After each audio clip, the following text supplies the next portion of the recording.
It's not the democracy you imagine. We're seeing that now. So if you want to understand, if you really want to understand how the American government actually works at the highest levels, and if you want to know why they don't teach history anymore, one thing you should know is that the most popular president in American history was Richard Nixon. Richard Nixon. Yet somehow, without a single vote being cast by a single American voter, Richard Nixon was kicked out of office and replaced by the only unelected president in American history. So we went from the most popular president to a president nobody voted for. Wait a minute, you may ask. Why didn't I know that? Wasn't Richard Nixon a criminal? Wasn't he despised by all decent people? No, he wasn't. In fact, if any president could claim to be the people's choice, it was Richard Nixon. Richard Nixon was reelected in 1972 by the largest margin of the popular vote ever recorded before or since. Nixon got 17 million more votes than his opponent. Less than 2 years later, he was gone. He was forced to resign. And in his place, an obedient servant of the federal agencies called Gerald Ford took over the White House. How did that happen? Well, it's a long story, but here are the highlights, and they tell you a lot. Richard Nixon believed that elements in the federal bureaucracy were working to undermine the American system of government, and had been doing that for a long time. He often said that. He was absolutely right. On June 23, 1972, Nixon met with the then CIA Director Richard Helms at the White House. During the conversation, which thankfully was tape recorded, Nixon suggested he knew, quote, who shot John, meaning President John F. Kennedy. Nixon further implied that the CIA was directly involved in Kennedy's assassination, which we now know it was. Helms's telling response? Total silence. But for Nixon, it didn't matter because it was already over.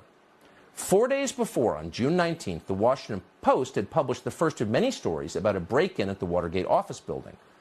Unbeknownst to Nixon and unreported by the Washington Post, 4 of the 5 burglars worked for the CIA. The first of many dishonest Watergate stories was written by a 29-year-old Metro reporter called Bob Woodward. Who exactly was Bob Woodward? Well, he wasn't a journalist. Bob Woodward had no background whatsoever in the news business. Instead, Bob Woodward came directly from the classified areas of the federal government. Shortly before Watergate, Woodward was a naval officer at the Pentagon. He had a top-secret clearance. He worked regularly with the intel agencies. At times, Woodward was even detailed to the Nixon White House, where he interacted with Richard Nixon's top aides. Soon after leaving the Navy, for reasons that have never been clear, Woodward was hired by the most powerful news outlet in Washington and assigned the biggest story in the country.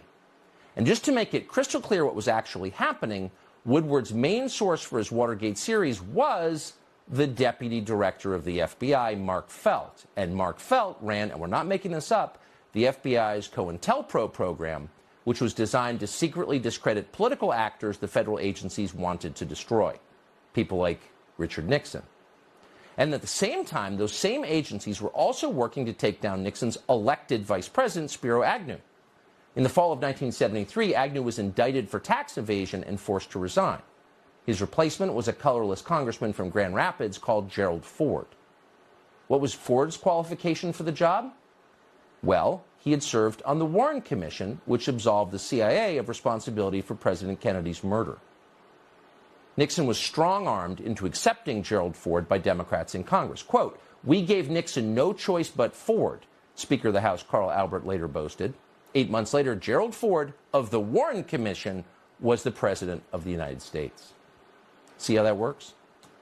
So those are the facts, not speculation. All of that actually happened. None of it's secret. Most of it actually is on Wikipedia. But no mainstream news organization has ever told that story.